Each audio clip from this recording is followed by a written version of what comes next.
নিজের রক্ত পানি। আলহামদুলিল্লাহ, আমরা বলেছিলাম যে দেশে রেমিটেন্স পাঠাবো না বর্তমান সরকার, আওয়ামী লীগ সরকার পদত্যাগ না করা পর্যন্ত।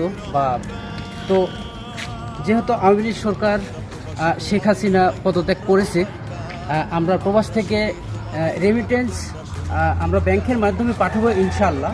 আমাদের দেশ এবং আমাদের দেশ যাতে উন্নত হয় এবং মেট্রো রেল সহ যে সমস্ত নষ্ট হয়েছে আমরা রেমিটেন্সের টাকা দিয়ে আবার পুনরায় ঠিক করার চেষ্টা করবো ইনশাল্লাহ।